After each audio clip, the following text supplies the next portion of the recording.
Hey everyone, welcome to another episode of Guilds of the North. As always, I'm your host, Paul Filio, here once again with my buddy, Antoine Bergeron.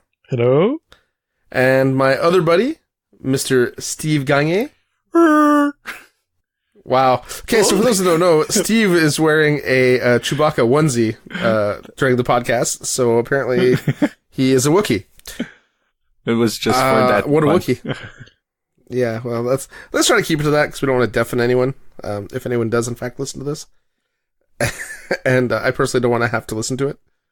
But like I said, I think you look more Jawa than Wookiee. I'm just saying. No comment from Steve. Okay. I didn't have anything else to add. Yeah. I expected you to come out with a Utini. No, because it's not a Jawa outfit. Oh. Gotta respect the outfit. I suppose. But you're not hairy enough to be a Wookiee. You need more facial hair, Steve. Yeah, well, I just got waxed this weekend at the spa show, so that's why my beard is so clean. Okay, that's a show. We're here to talk about Guild Ball, not my facial features, right? Or anything else that may have got waxed. Yeah, so, Guild Ball, Season 4 is upon us. Big changes. Lots of cool, interesting stuff has happened. We are going to try to have some structure in this show, so we're going to do a little bit of discussion about SteamCon US that unfortunately neither of us could attend, or any of us could attend, I should say. And then we're going to talk about the new minor guilds That were and some of the previews. And then we're going to jump into Season 4 with the major rules changes and what our hands-on experience is, because we've been playing Season 4 for a few weeks now. Yep. Being media, we had early access to the cards, and I have a long list of complaints that we should go over. Mostly pertaining to Steve. Well, that's why if you see the orders of our experience, I've put you last. So we'll try to have the positive first and then the negative at the end. Isn't this like I thought you were wanting to make him go to sleep and just be so tired that he's just going to rush his part. Oh, maybe. See, aren't you supposed to go say something positive, critique something, and then say something positive again? Sandwich? Yeah, the sandwich theory. So Paul should be in the middle then. Okay. Oh, man. Just what I want to be, in the middle of a sandwich between Steve and Antoine. Well, you would be with Yom in the middle. Oh, man. He's not there, but he's in your camp. That's like a peanut butter and onion sandwich. What's All right. wrong with you? I don't know, man. I'm tired. Are you pregnant and you're not telling us? I just look like I'm pregnant. Okay, so let's get this started. So, SteamCon US. Let's call that Sean Dooley's crown jewel. Looks like it went off without a hitch. Yeah. And more or less. From what we saw on the social media, it seemed that it ran smoothly.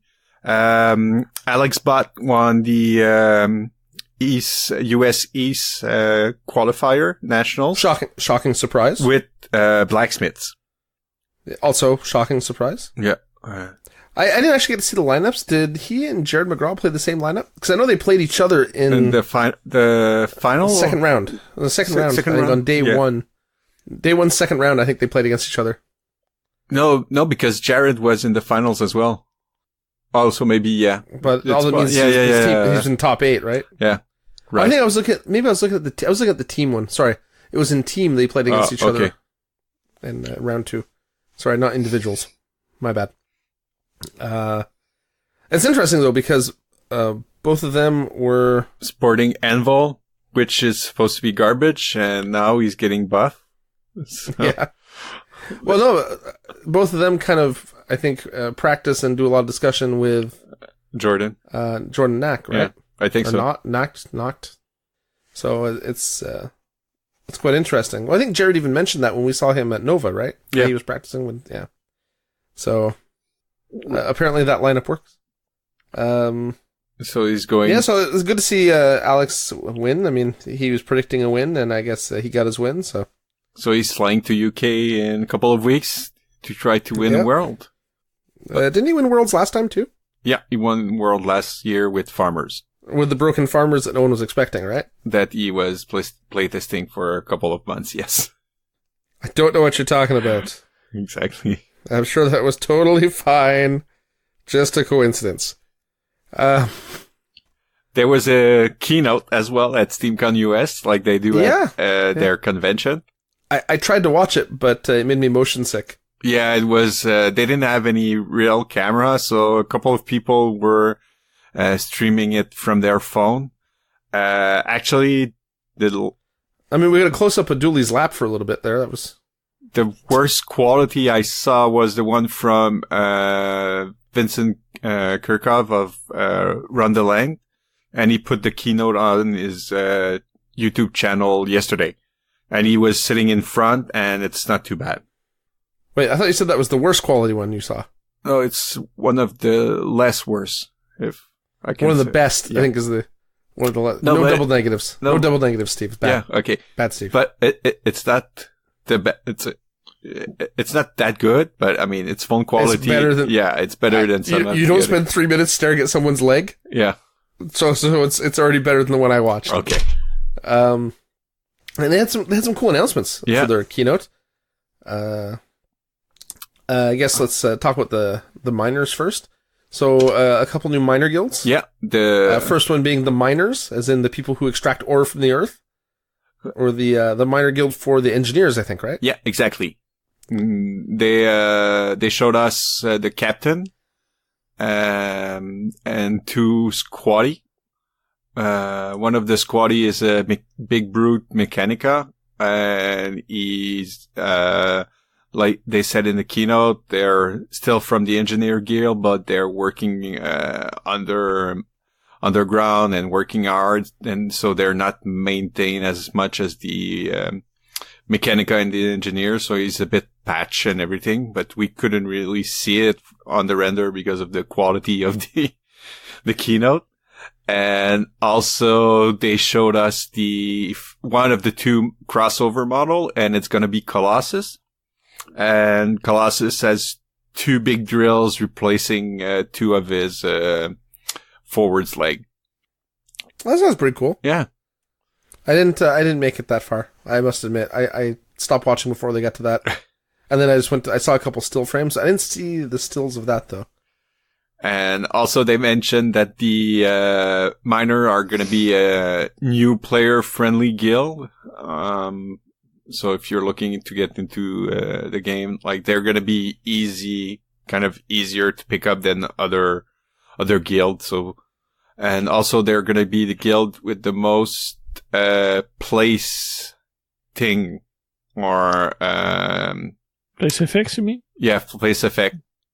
Like the harvest token for the farmers or the traps for the hunter, but they're going to have a step further than that.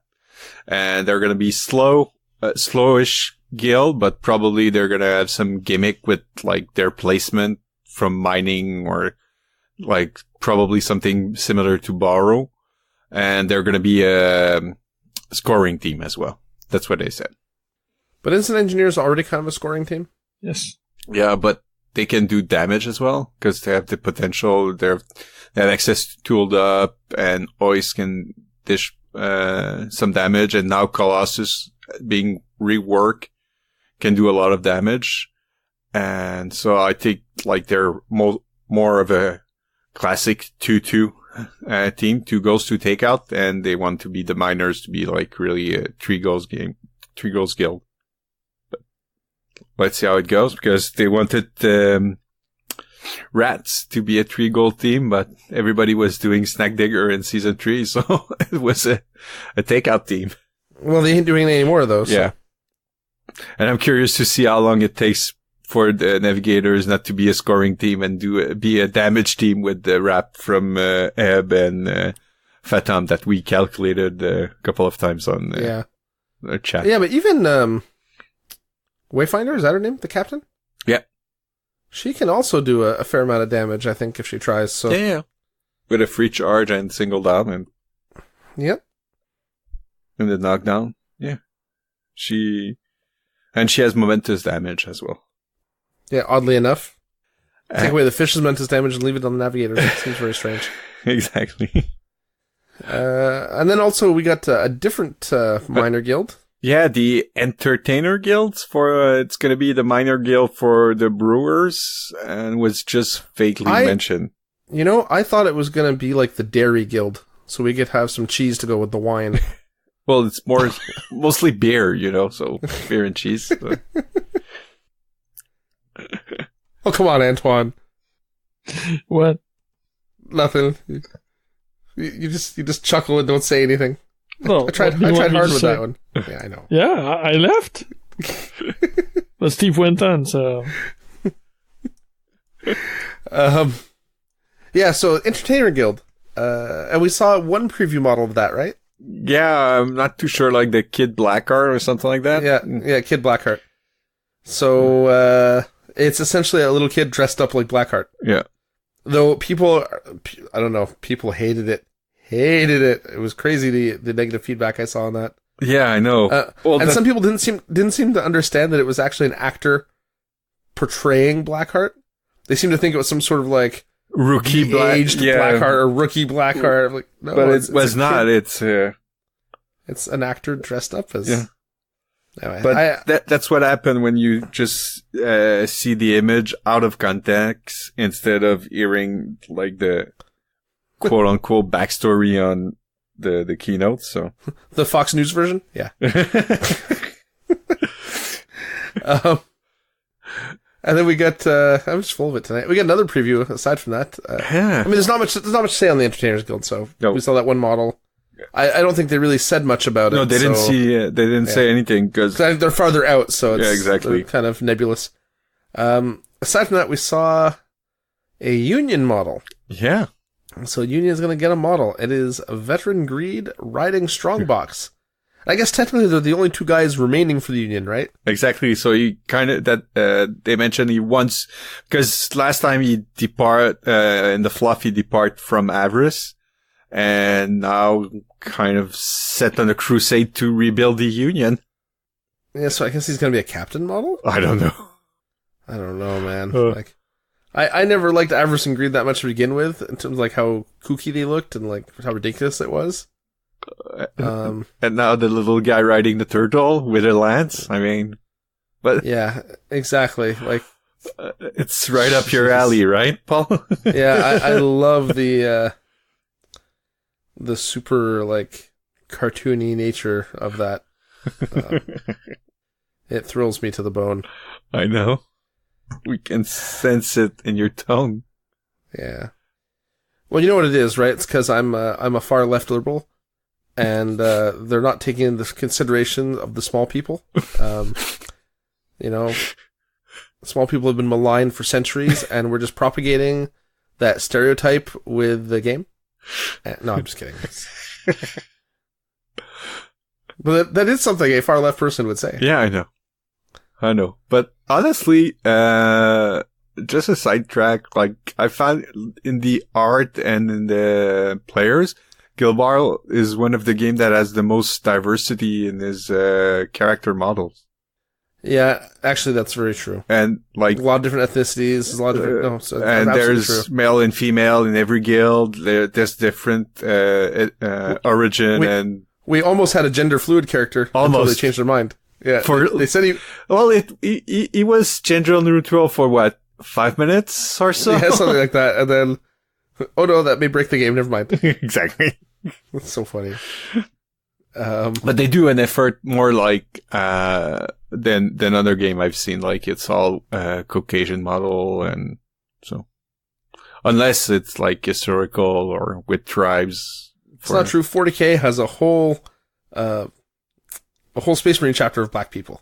They did their part. It's all good. Right.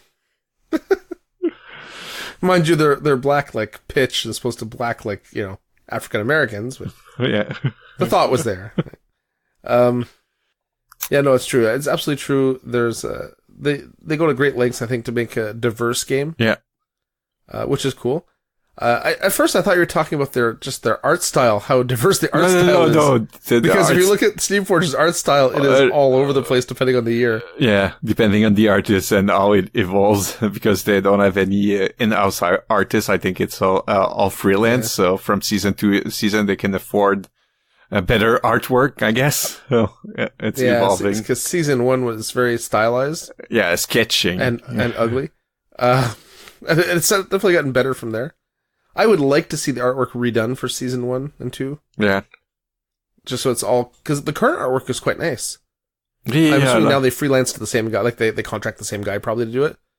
Because for a while it's been consistent and good. Yeah, but the thing is there's so many players now, like, to redone and everything, so it's kind of a rough task, I guess. Yeah, but you could do... Would it really... How much would it cost them to do a player a month or 2 players a month, really? But anyway, we're way off topic here, but... Would be done for season 6. They just have to run another Kickstarter they're not going to ship, and then they'll have plenty of money to redo the artwork. Yeah, so... season 4? Season 4, yeah, season 4. I guess I'm kind of the negative Nancy on the show, aren't I? I wasn't supposed to be. How'd that happen? I don't know. You played you played against me too much, I guess, and then you... Jeez, yeah, all right. Yeah, season 4. So, some core rules changed. Yeah. Minor tweaks, really. Well, we talked about it a couple of times on the previous show, but now we finally got a chance to test those changes. Mm-hmm. And I think the biggest one is the kicking team getting the momentum now. I mean... Yeah, absolutely. I mean, that without question, I think that's it makes you most really... influential change. It really makes you think whether you want to kick or receive when you, like, it's not automatic. Like, I win the dice roll, I'll receive for sure. Now, I win the roll, I might want to kick. I think I kick almost half the time. So. Yeah, I think, I still lean towards receiving, but definitely it's tempting just to take that for the, it makes... so you can try to do a quick turnover. Yeah. And then you've got the momentum to score, right? Exactly. Or you can be more aggressive. So, like, you can push your, a player, the kicking player, the kicker can be pushed a bit forward. And because if you get attack or anything, you get the momentum to do a counter attack and try to tackle the ball or something like that. Or at least do something and not just stand there and be, punch me. So, that's a big difference. That's a huge change. It's going to take people a while to get used to, I think. Well, the first few games, anyway. Yeah. And the tap-in pass is good. Once they lose their captain and he goes into a casket for 2 turns, they'll understand that this was maybe not a great idea. Share the pain. Yeah. Oh, I'll share the pain, Steve. But yeah, I think that's definitely the biggest change.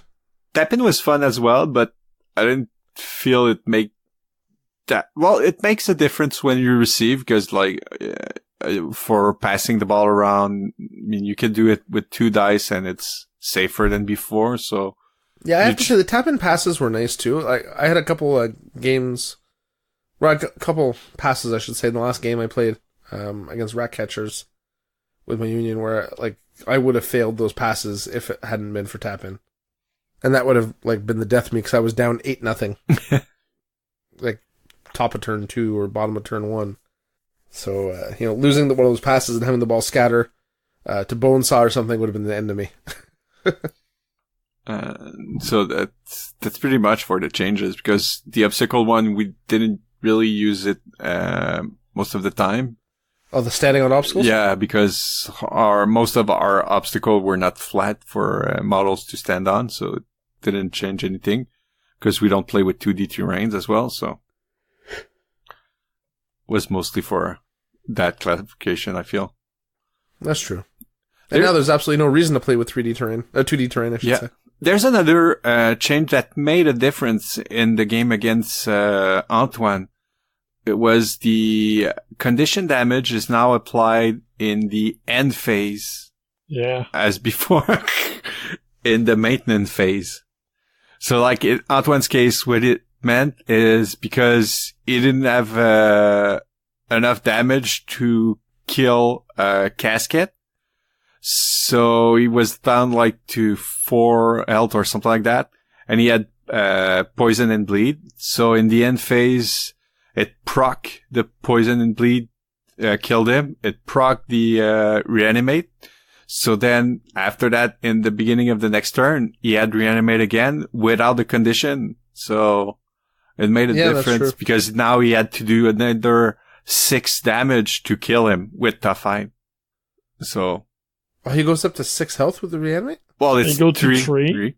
But yeah, Tough Fight, and you need to kill him twice because Oh, yeah. You need to do because now reanimate is still 4. active. Yeah. Twice. So you need to do 8 points of damage when he was down to his last 3 in theory. So that's true. Yeah, Casket definitely got better. So it makes a small difference. It's going to make a difference as well for when you play against Engineer who have like 4 reanimate model potentially. Pinvice, Hoist, Locust, and Velocity all have reanimate, so it's going to make a difference. You have to be careful against those teams. Jeez, I hadn't thought of that. Yeah. That's a very good point.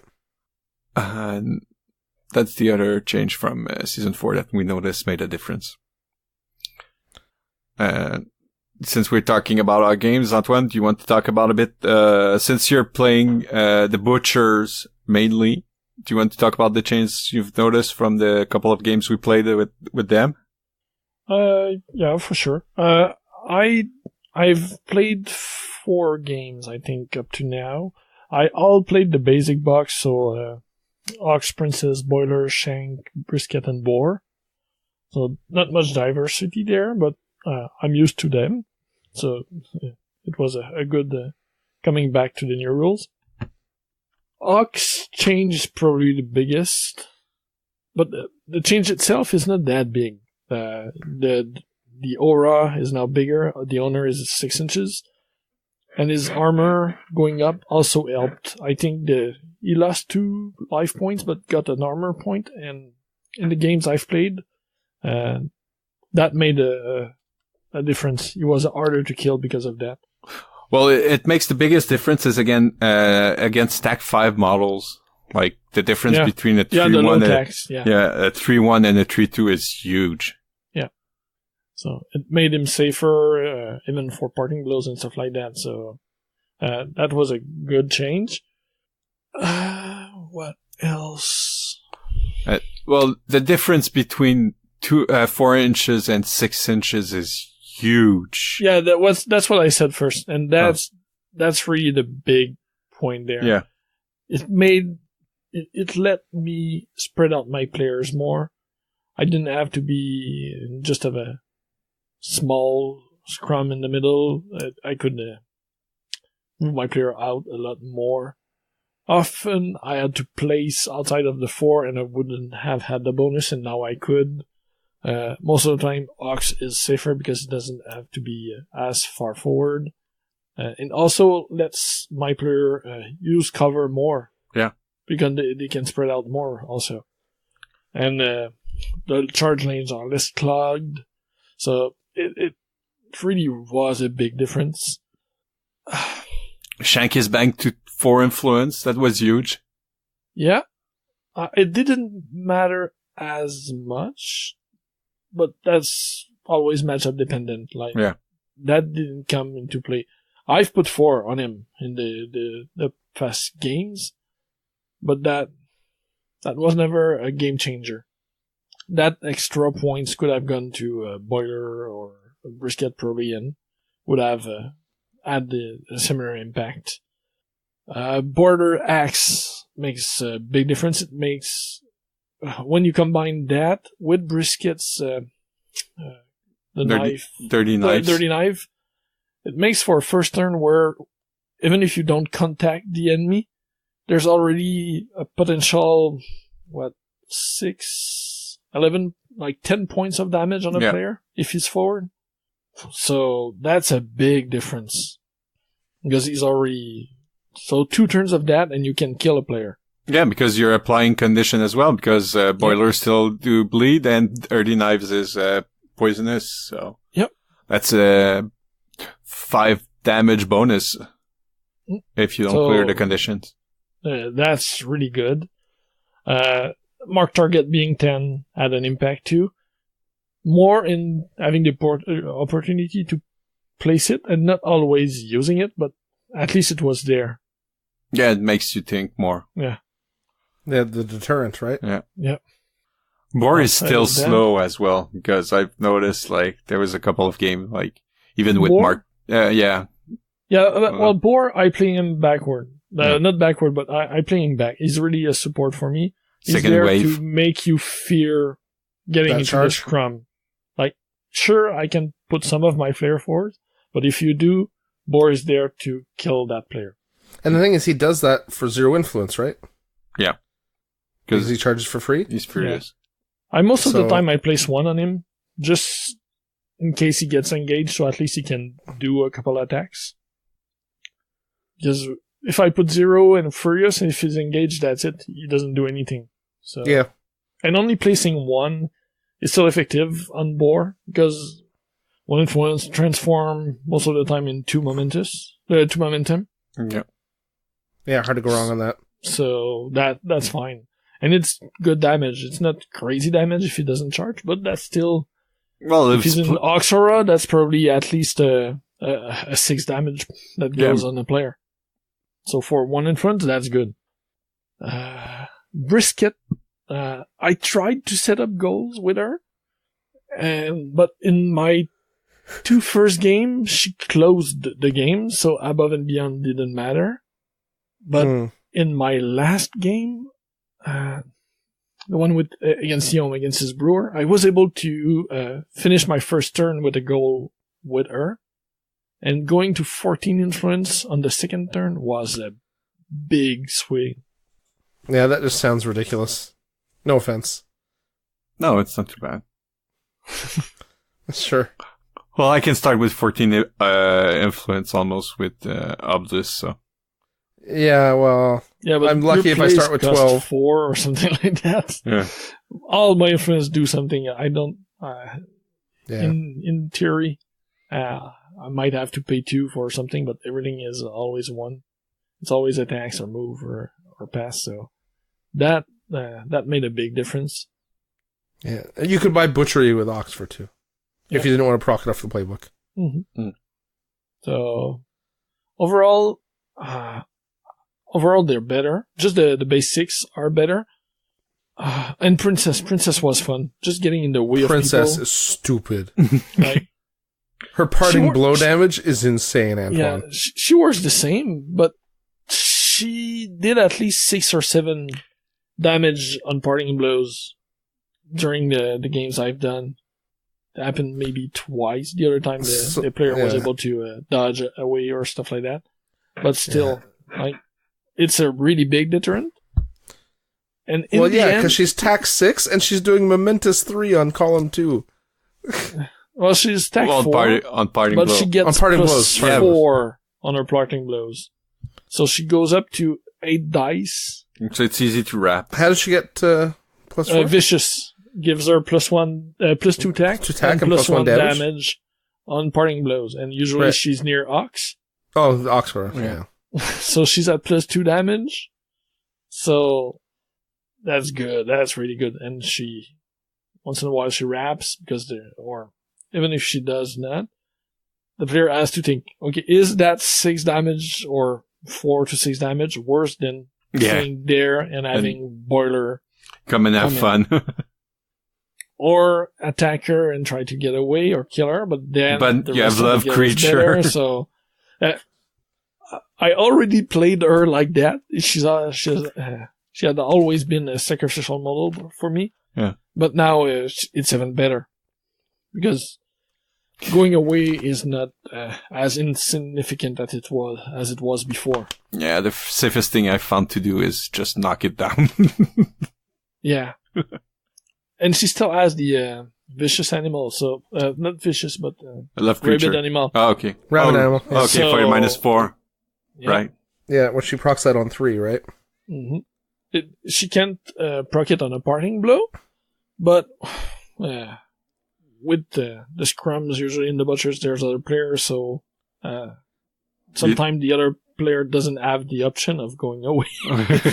You leave just one on her, move up, attack, trigger it, and it poisons as well, you're right? stuck there. Yeah. So overall, I'm happy with the change. I'm painting more of my guys. Like, I've had only those base 6 painted for a long time. Now I have Meathook and Truffles done. I'm working on Thunderizer, so hopefully I'll be able to try out the rest of the guild soon. And you'll be ready for January when you can get your hands on Roast? Yeah, I'm looking forward more to the Navigator's box than having more Butchers, because I already have 7 Butchers I have not really played before. So Roast is just another one of my killing team, another option. So just more damage. Yeah. While the Navigators are a big change in playstyle. Absolutely. So I'm looking for a lot more to them than having more options for my Butchers that I already don't play. So, but overall, a really, really good thing for the Butchers. The only 2 models I think, well, they're not a downgrade, but Meathook is a bit less useful. Truffles, just because Boiler and Princess are so good now. So good? Yeah. That she's less interesting. And they are the first 2 I painted. So, first 2 new models I painted, and they are pretty the less interesting of the new... Meathook is still good, right? Meathook still has... but it's tooled up? Yeah, but it's got tooled up. The problem with Meathook is before, when she damaged, it was hooked and bleed, and Hook was a character play, and now she snares and bleeds, so you can remove the -1 defense she brings. Yeah. With momentum. As before, you could remove the extra damage. Yeah. When she attacks bleeding model, which was a good thing. So overall, I don't really see myself playing her with Ox. So it's gonna be for Fillet, and Fillet isn't painted yet, so I need to paint more models before I can finally try her. Story of your life. Yeah.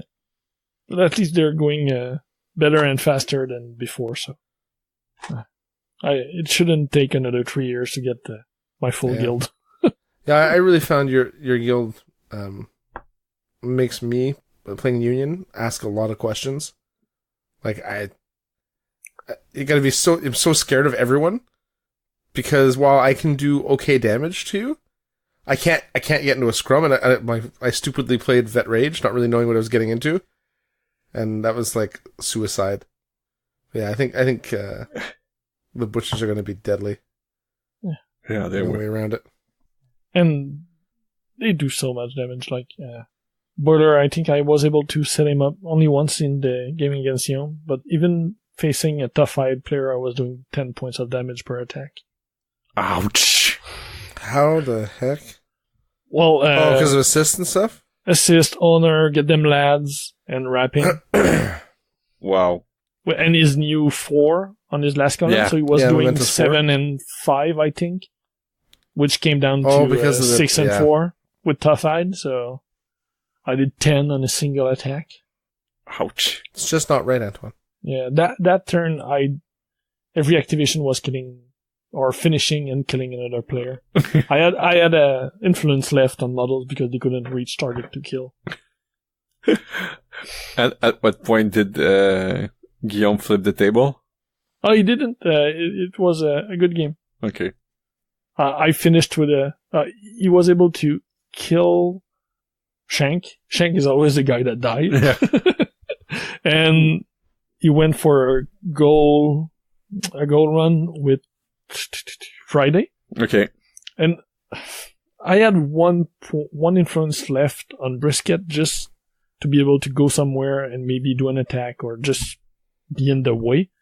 But my goal kick fell right on top of her.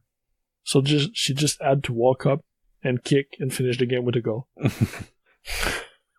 It was like you planned it. It wasn't the case, but that instantly finished the game right there. Yeah, but no one knows you didn't plan it, so Yeah. you can take credit. All part of the plan. I'm happy with them. I'm happy with my base team because even just the 6-player I play usually, they're all better. Yeah. So, okay, maybe I was not playing the top lineup for Butchers before, but they were already working for me. And now they're better. Yeah, exactly. So. Yeah. Hard to go wrong with better. I just need to do better with time. It's all the dice rolling, right? Yeah, You're rolling so many dice. 3 of my games went to clock out. I was able to win all 3, but still, there's a stress. But you were giving up VPs on activations, right? Yeah. Well, our games were you won last activation. Yeah, the 2 games we played together, Steve, Yeah. I won on last activation. The Yeah. other before too. Yeah, both time it was it finished 11-12. Yeah, it's just a matter of learning the cards, I guess. Yeah, but there's just so many roles to do because it's all separate attacks with Butchers. You don't do big character plays or goal run that go fast. It's Well, most of the time when I try goal runs, I find they take more times than just rolling dice for killing. Because when you just roll a dice for killing, most of the time you can expect the result you're gonna get. So, like, you know, like, okay, I'm gonna do, like, every time I'm gonna roll, odds are I'm gonna do Momentous 2 or Momentous 3, depending on the player and the playbook.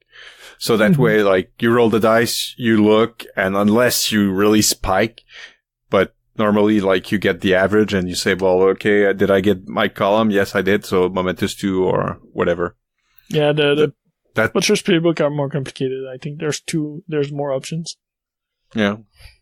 And like you said, I don't know them exactly well still. So, but they didn't say that much, but it was enough change to have to check every time. Yeah. Change your pace, then your reflexes. Yeah. Just need to study them on the bathroom. No. Well, isn't that what everyone does? Is just open up GB Keeper and... GB Keeper. Yeah. Exactly. That's where I do my best theory crafting. Yeah, I don't really do terror crafting. We've talked about that in the past. So Yeah, not your forte. no. So that's probably why I'm doing bad with time. But that's it for me. So do we do the sandwich or not? Sandwich or not? Oh, sure, we can do the sandwich. Okay, so Paul, you're not next. That way you won't fall asleep. Oh, and just before you go, the influence for the kicker. That's momentum. really good. Yeah, the momentum for the kicker. That also was good for the Butchers. I wasn't able to capitalize on it and do a goal, but that leaves either the counterattack or the defensive stance when you have a player up in front as a bait, and it makes him be more reliable and survive. So that's been good. All the games that it did happen and I kicked, it was a big positive. Like the tap in didn't really matter, but that was good. So that's it. Yeah. I'm done for all that this time. Are you sure? Yep. Nothing else you want to add? Okay. Nope. Yeah, so I've played a number of games. Happy thoughts. Mostly. No, I've got a lot of positive things to say. I actually find that Season 4 to be very good. I think the games feel a little bit faster, a little bit more dynamic. You know, looking at my players, I don't find much has changed. Well, Union didn't change a lot. There were a couple players that changed that I think are going to be quite good. First and foremost being Original Fangtooth. I think he now makes people... like, he's on the field, you've got a plan for him. Because not only is he going to hinder your team's movement with his aura, but that knockdown on one is a real issue for a lot of people. You can't just run away from him. You know, you can spend momentum to glide away. Yeah. And, you know, then it's on 1, and he's got 5 tack. So chances are you're going to get knocked down, unless you can dodge out. And he still has Glutamus Mass. Resilience. That's right. Well, That's right. And he still has a lot of his things that made him great, like the unmasking. yeah. And Unleash is cool. better. Unleash is so much better because it does 4 damage to him. And doesn't Instead kill of- you.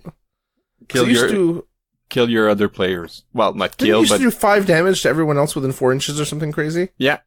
It was insane. Now it just does 4 damage to him, and of course, he just uses the momentum during his activation to heal himself back up that 4 damage. His health went down, like a lot of models did, but that just makes sense. His defensive stats got better. He's now a 3-1. Like, honestly, I think he's just better all around, and he's a lot of fun to play with. I really like him.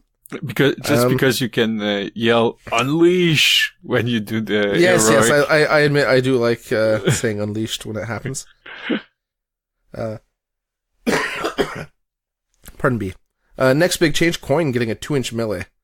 That's really cool because now he has more effect on the pitch. He's not just a 1 influence battery with bag of coffers anymore.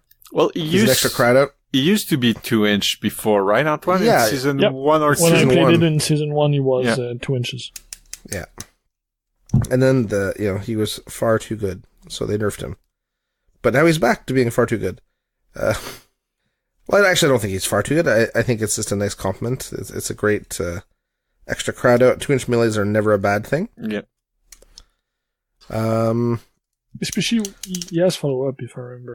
No. Well, he has the weird one. When opposing players leave. Yeah, follow up. Oh yeah, follow up. Sorry, what's the one? Tag along is that Tag one? along is the other one. Yeah, Yeah, he's got follow up. With a 2-inch melee, it's better. There's more chance that they are stuck with you. So. Yep. So you keep applying that negative penalty. Yep. In fact, I forgot to use that when I played against Steve. Not that it would have changed anything, but because he had Scalpel run away from me at one point and take the parting blow, I just let it happen. Unfortunately, there were a couple of models that didn't get the buffs I was hoping they were going to get. Avarice and Greed, I thought for sure they were going to do something cool with them. And that didn't really happen. They actually lost a couple things. Avarice did get a bit faster, but I just don't know why you'd take him. Maybe there's something I'm not seeing, but I just don't see how he fits. If you want to take a big guy, there's better options. Fangtooth. Harry is kind of a big guy. Benediction. Like, I just, And Benny is 2-inch melee. Yep. And an arc node. Yeah. Or whatever the equivalent is in this game. I can't remember what it's called. What is it called? Impart wisdom. Yeah. So that's quite good. Harry, I like the change to Harry too. I think losing gold kind of sucks, but singled out's always a good ability to have. So I don't really have a lot of complaints there. I don't think that he changed all aside from that. No, but yeah, I think that in the games you've played, you've used him, you under allocate influence to him, so it was less relevant than I would have expected, maybe. Well, I think when I was playing against you, because I was stuck with heavy burden on him and inside Casket's rough ground aura, considering he runs 7, I'd have to spend momentum to glide and then spend influence to run 3. I'm not sure how efficient that becomes at that point. Yeah, so like I said, I was a little down about Avarice and Greed, and Snakeskin, I tried using Snakeskin a couple times. She's definitely better. I just don't know. Like, if I was choosing between taking Snakeskin or taking Hemlock, that's a really tough, it's a really tough sell to take Snakeskin. Because Hemlock's got the tackle on 1, the same kind of defensive stats, except Snakeskin is a 4-0, 5-0 against males, whereas Hemlock's 5-0 all the time. Well, Snakeskin has beautiful. She has. Yeah, that's true. That is true. So it helps against stuff that can take the ball from afar, like not Puppet Master. Like Egret's thing, right? Or the isn't it Egret that has an arrow she can?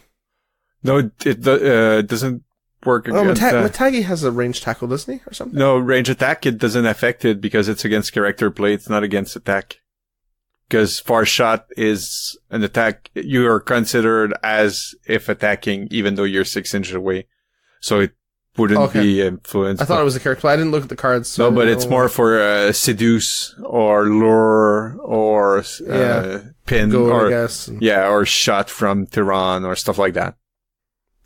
Yeah, I didn't say she was bad, but I think the Hemlock's aura to But clear conditions is much more toolboxy.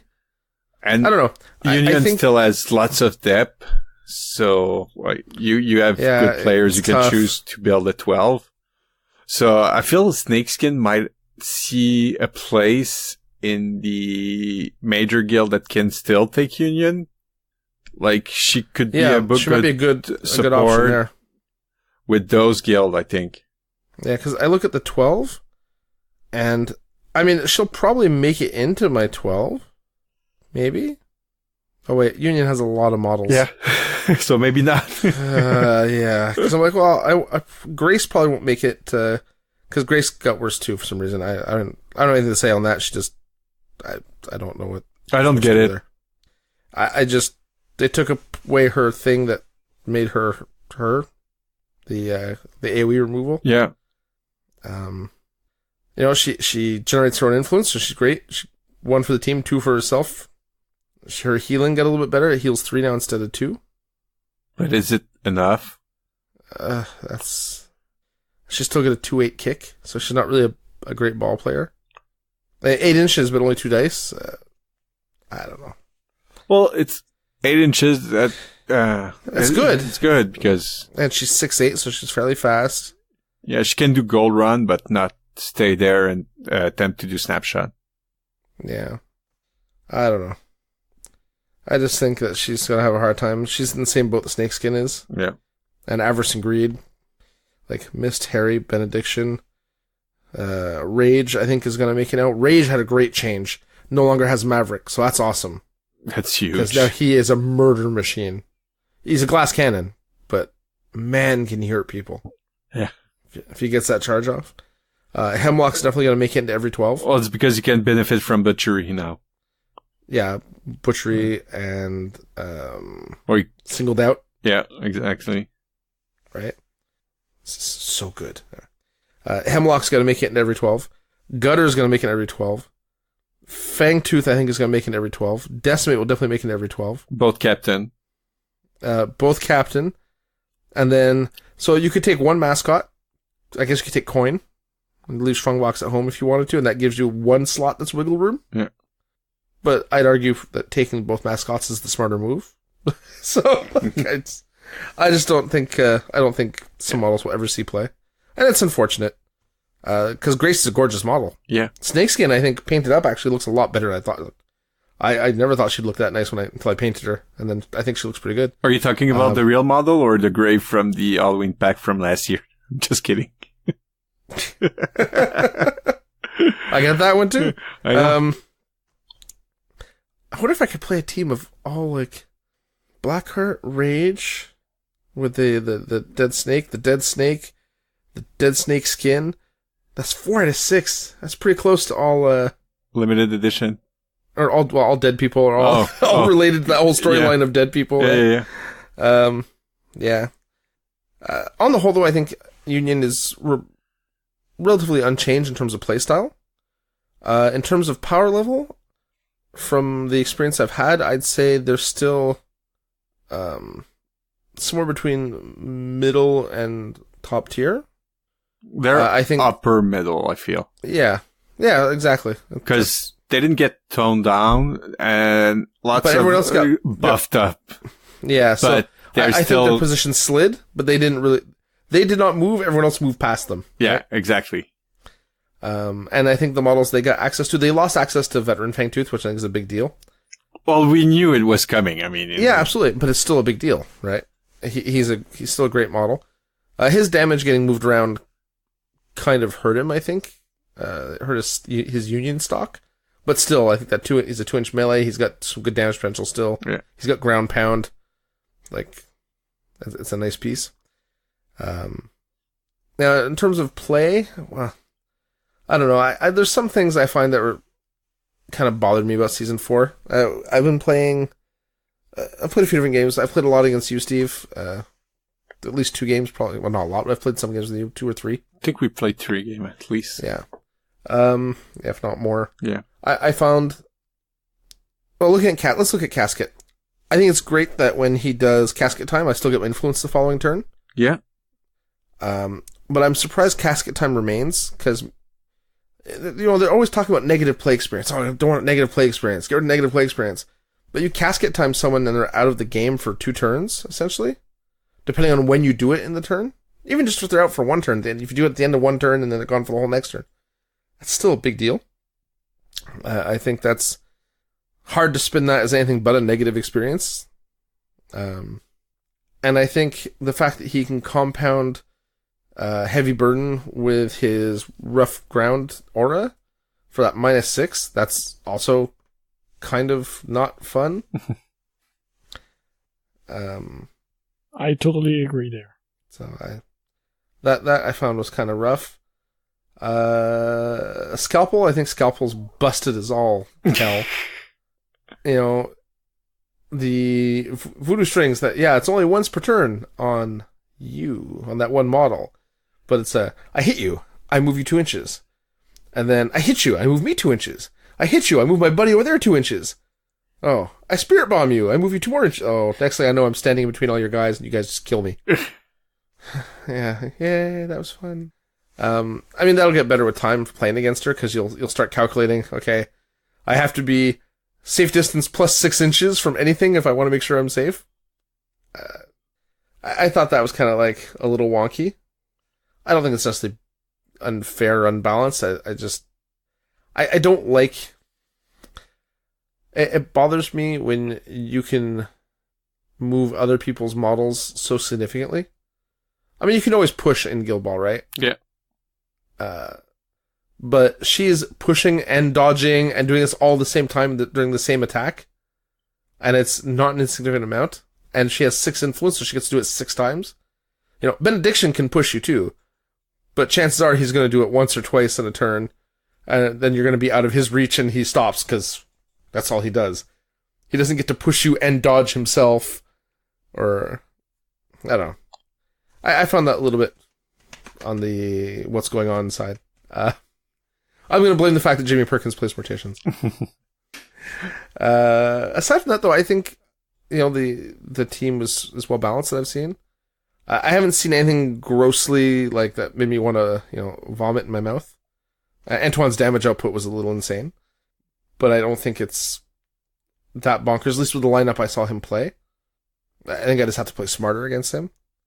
You need to unlock Blackguard, I feel. Yeah, I just don't know what I'm unlocking there. You're still having a hard time figuring out how to work him out.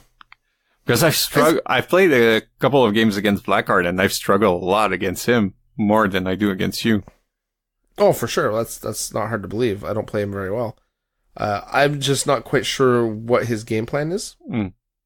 He pokes you and he dodges all over the place, and I generate a bunch of momentum, and it doesn't seem to do much. He is a 2-inch reach. He's got a lot of good plays.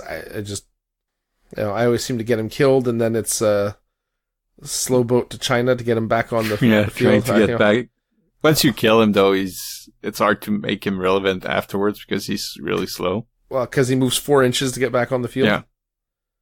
So that's brutal. That 4-inch base move is tough. Because after that, it's not too bad because he's 2-inch Shadow-like plus 6-inch from a sprint. Yeah. A sprint with 2-inch melee. So still. Yeah, but that first turn he comes back and that first jog is painful. Yeah, absolutely. You need to stuck on the +2/+2 movement card. Yeah.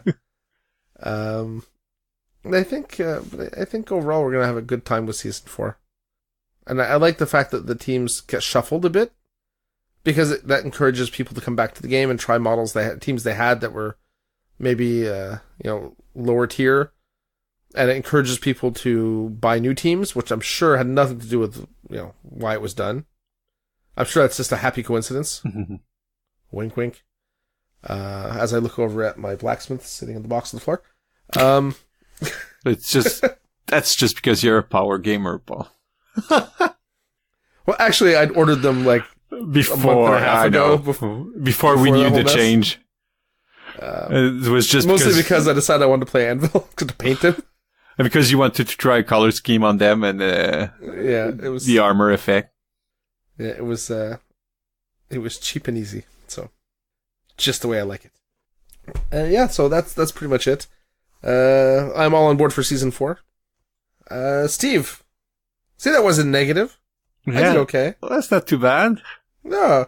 But I had some negative play experiences with you. Yeah, but, exactly. You know. Now I have to pick up on that and to sell the Morticians to people. No, I think the Morticians are a great team. I just found some of the interactions were odd. Yeah. And that's only based off the fact that Perkins went on and almost every podcast talking about, I want to promote more interaction, less standoffish play, the play experience, all about the play experience. And if he hadn't taken Gut and String and reduced it to -2 on the grounds that it was too negative a play experience, then I would just let it all slide. But leaving things like Heavy Burden in at -4, and there's another -4 movement penalty, isn't there? Shark's Legendary. Rabbit Animal. Yeah, but Rabbit Animal. Yeah. But Legendary is a once per game thing, Steve. It's not an every turn screw you thing. Right? But the funny thing is Casket didn't change since season 1. Actually, the only thing it changed is the Legendary. The wording on the Legendary changed from season 1 to season 2. But since then, he's been the same. He didn't change his playbook. Right, but no one same. played Morticians, so it didn't matter. Yeah. Right, and I did play them when a bit. When they did play Morticians, they didn't really play Casket. I don't think he was. I did play him in the last year of TempleCon, and I did. You played him, but I don't think the worldwide meta was playing Casket. I know, right? but the -4 plus the rough ground and everything. I made a Fillet player lose 8 minutes on his clock because I managed to pull a Heavy Burden on Fillet. And then he was trying to figure out how to reach my line because of that -4 movement plus the rough ground around him. Well, Fillet is a 5-0? Yeah. Yeah, so hitting on 1 die, bonus time 2 days, is still pretty lucky. Yeah, let's so. But then, yeah, that was also because Butcher players at the time, it was Fillet or nothing, right? Fillet did everything for the team. The rest of the team was just there as a battery for Fillet. Yeah, and they could put Swift Stance with the boiler and everything. Yeah. I mean, I've been playing Casket for always when I was playing the Mortician most of the time. But now I can play, it was always the choice of, okay, do I play Casket or I play Gas? Because both players were, I must say, 1-3 influence, but bringing 1 influence on your roster. But now Gas is up to 2 influence that he brings. So, Gas. Yeah, I wonder why he only brought 1. I guess they figured because of the fear and stuff. Yeah, and he was a big guy on the 40 mils, and at that time it was kind of that's a penalty. Being on a bigger base is a negative to your model, not a positive. Yeah, I know a lot of the big guy had that penalty before. Yeah, in the season 1, lots of the big guy, big base got only 1 influence. So, and he's got Rising Anger on top of it. Yeah. Hey, he's pretty good, but he's easy to kill because it doesn't have tough fire, and he's 3-1, so he has a lot of boxes, 21, but once you start pounding him after you paid the tax, the fear tax, easy. He dies quick. He's easy to kill. But Emlock got a bit of change. Well, Veteran Emlock lost blind for everybody, lost 2 inches. It's rough. Well, I totally understand why.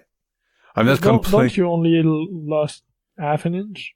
No, it's 2 inches. Blind is a single target. It's not an AoE. Oh, yeah. Okay. So it's a pure 2 inches. It makes a huge difference. I mean, because from 8 inches, you were able to target a model from 8 inches away. He was losing 2 inches of move. So most of the time he was not able to reach you, and you're just, like making and he didn't do much afterwards. So now, at least most of the time they can still reach you by charging or sprinting. So, but she did gain smelling salt. I never use it because I keep forgetting she has it. Or most of the time. So good. Well, yeah. But it's 2 influence. It's 2 influence, or 1 influence plus a couple of cuts. And she still gets her dark doubts when she can damage herself. But, Soul Seer, isn't it? Yeah, Soul Seer, sorry. Dark doubts is when you take players out. Yeah. So, I always forget to use it because I'm not used to ever, with that. Obelisk is still the same. Vetgrave is so good now. There's a actual real, decision to make between the regular graves, which didn't change, and Vetgraves now, because he's still 3-2 with close control now and 2-inch melee. So at 3-2 models with close control in cover, it's hard to take the ball with a tackle on your playbook. Because his counter attack is so good. He has a knockdown on 2, plus he can do guild ball play, which is either what's the -1 armor, Antoine? The same as Ox. Weak point or? Oh, they ain't tough. They ain't tough. We ain't tough, yeah. Yeah. It's -1 arm. They ain't tough, or a new play called Exhaustion, which means that within 4 inches of him, you pay 1 more momentum to do counterattack. It's really good. So he's more of a defensive piece, and regular Grey is still more on the offensive side with Tooled Up and is Bleed as well. And he still has side. This is gonna bug me. What does Weak Point do? It's on Mason player, I think. It's on Fish too. I believe Sakana has it, if I'm not mistaken. Weak point is target enemy model suffers 1 arm. -1 arm. So it's probably the distance. That's his melee only? Yeah. Okay, and the end tough is 4 inches, I think. Okay. Yeah. That's probably the difference. Okay. And weak point, at least in Sakana's case, is only procced off playbook. I don't know if anyone else can buy it. The ain't tough is either 1 or playbook, and it's 6 inches. 6 inches. Okay, that's why. Yeah. So it's a range weak point. Yeah.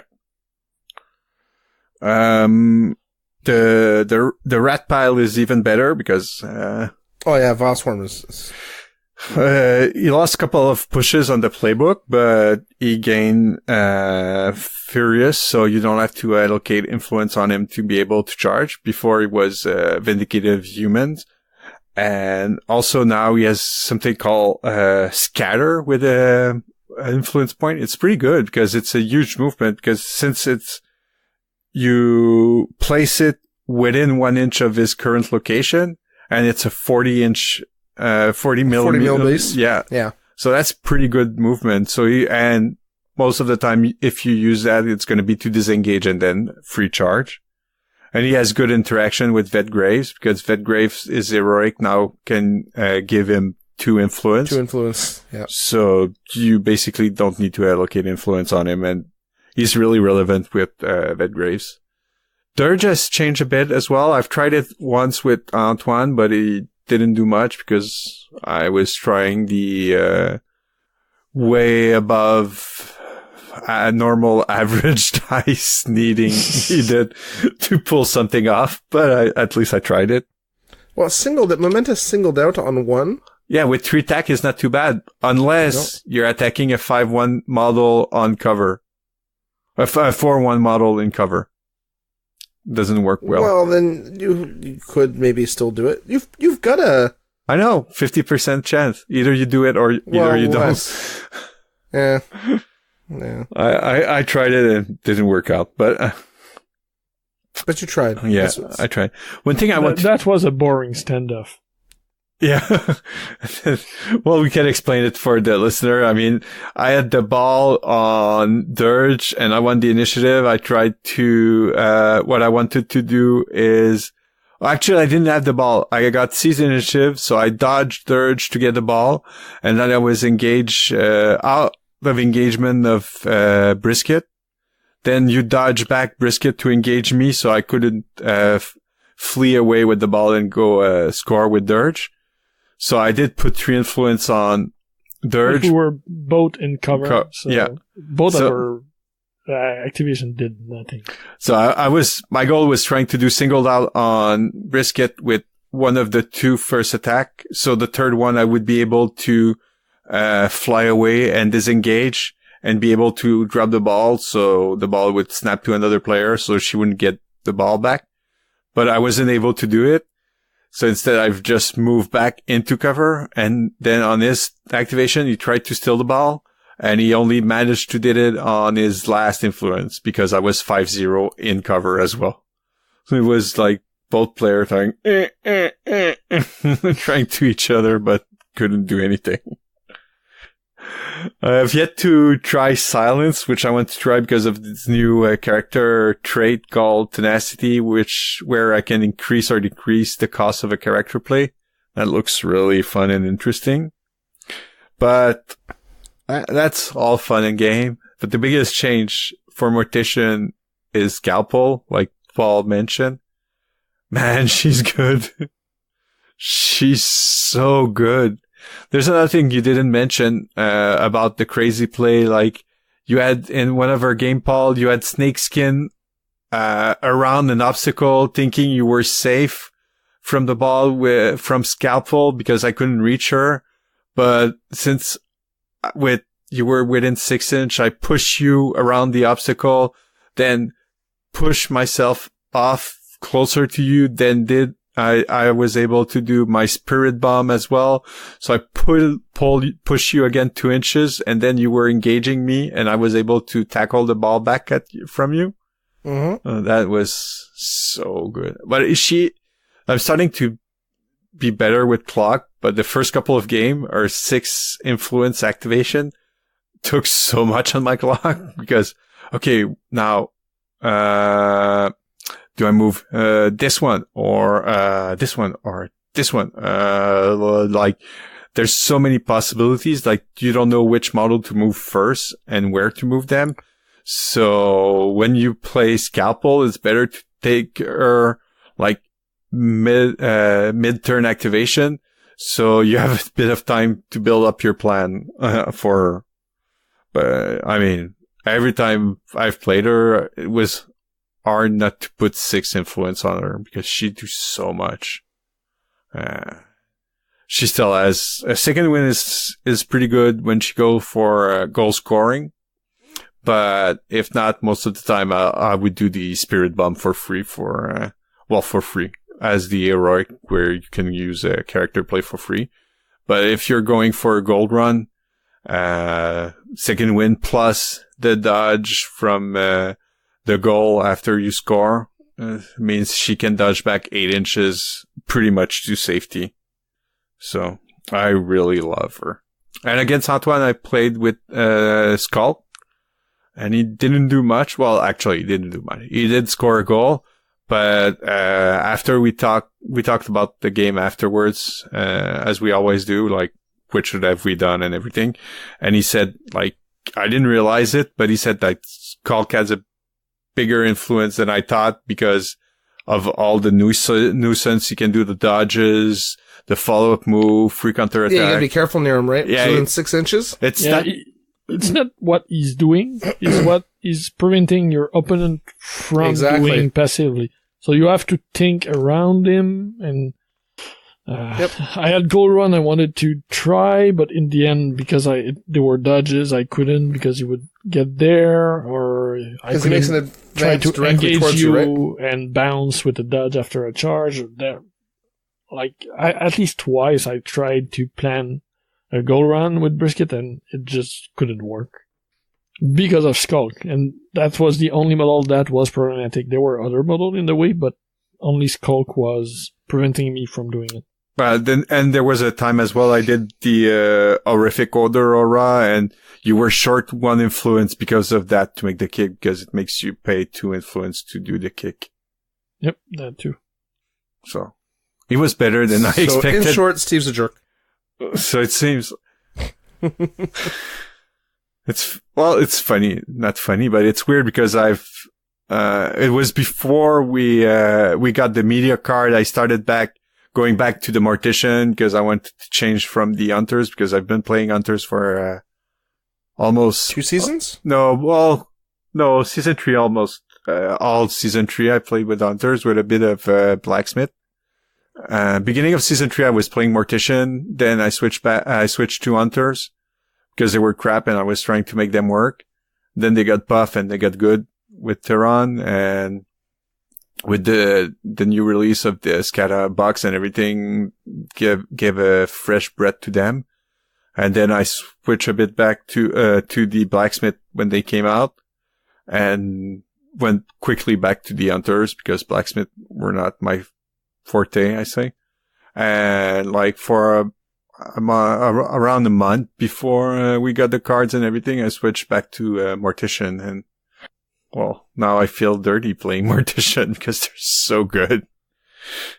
But you didn't feel dirty in season 1, right? So you'll get over it. I didn't play in season 1.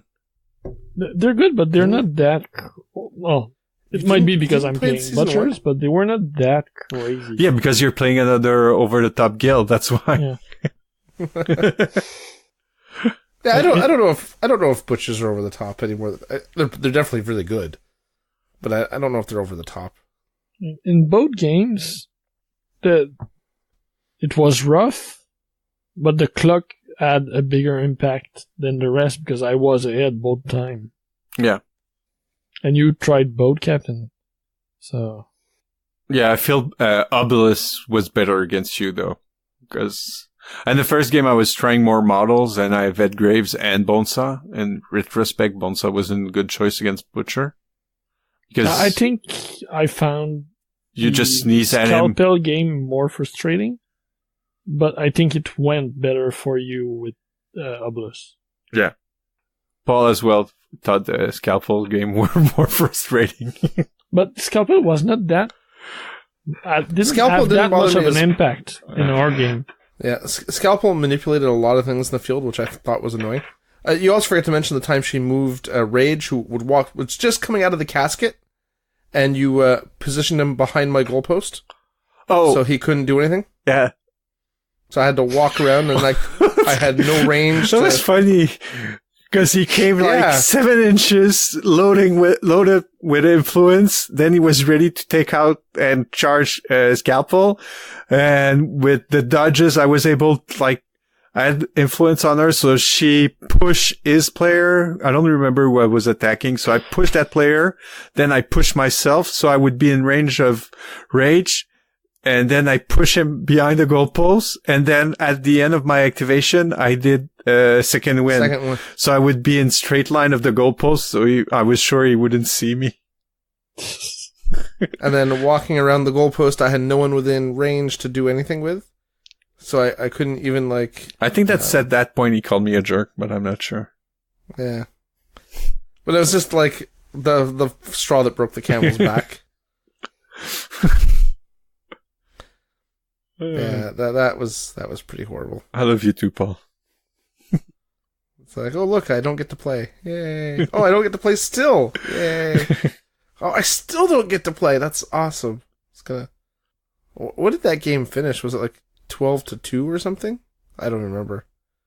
It was bad. Did I even get on the scoreboard? I think I got 1 kill. Yeah, you did. You killed Graves? Did I kill Scalpel at the end? Did I manage to get her?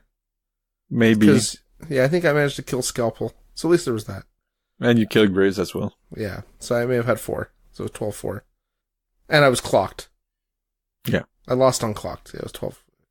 Yeah, it was fun. I love playing this game. Okay, now we should record my part. Now I'm in the right frame. No. Now you remember. Before you didn't remember. It was blurry a bit. You blocked it from you blocked it from memory, and now you have resurging dreams and flashbacks and stuff like that, and now you pump. Yeah, that's right.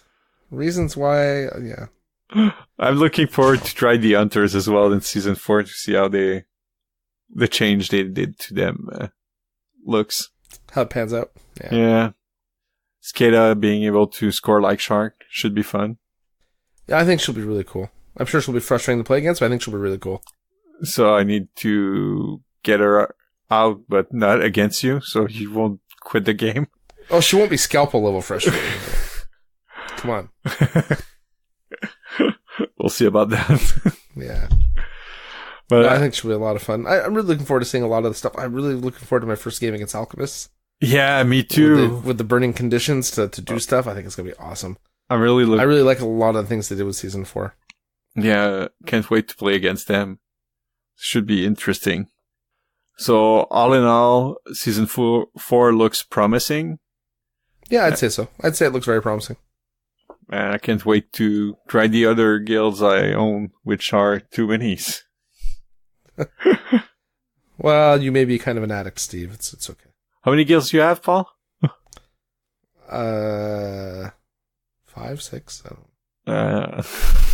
I just want to point that I could switch from Union and go to the BS Mortician team or the BS Blacksmith team. Yeah, because you have both. Yeah. So there you go. Maybe you should try Blacksmith next. No, I gotta get them painted first. Well, it's gonna take you 2 evenings? No, to paint a lineup of 6? No, it'll probably take me a week. Painting in the evenings. But I have other stuff I'm working on right now. I want to take a little break from Guild Ball. Painting models, I mean. I just finished painting all those Union models and all the Order models. So, and you need and Vet Sakana. So I need a little break from Guild Ball models. A palette cleanser. Yeah.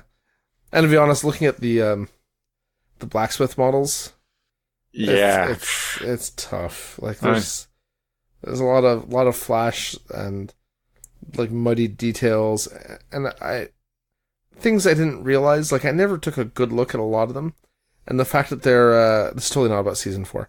Totally the fact not. that their armor looks like it's like all dented and whatever. I guess it's because the apprentice made their own armor or something. Is that maybe the reason their armors all look like crap? Nothing is smooth and yeah, like, I know the master's armor is well, not even all the master. Everybody is like that. Okay, like all the armors are weird and like embossed. dented and Yeah, strange. exactly. Yeah. I'm just They're looking really at my stylized. Model. Yeah. So that's a little strange, but hey, what can you do? I'm sure they'll look okay once painted. For sure. I'll just paint right over those mold lines like they're not even there. Like I always do. All right. Antoine, what are your final impressions final first impressions, season 4? I don't think we heard from you. I look forward to playing more. Right now, sadly, it's not a good time family-wise and free time-wise. But I would really want to attend some of our local events just to get to play. Like, I don't really care about the competitive side of it, but just to be able to clock in 3 or 4 games in a day, get more experience with it. That would be fun. Yeah, I hear you on that. Yeah. And I look forward to the Navigators to have a real change of playstyle. So, both things I'm looking forward to. Trying something new in season 4. Yep.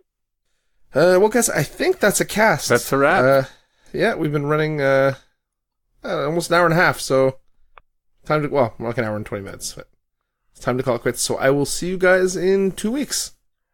Yeah, for sure. With more Guild Ball trash talk.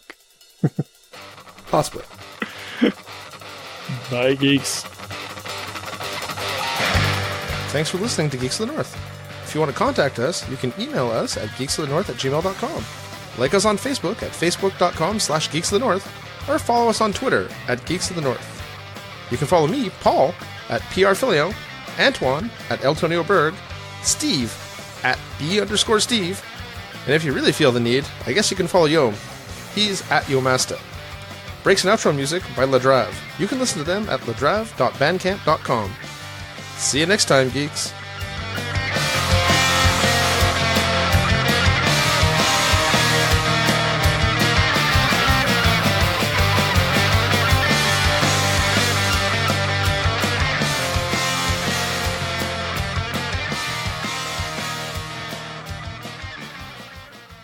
Thank you for checking out a United Geeks Network family member.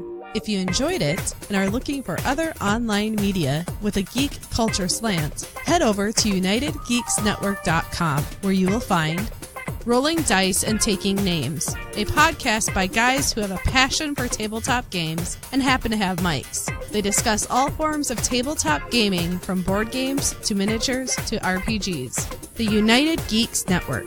You can broadcast your geekiness at UnitedGeeksNetwork.com.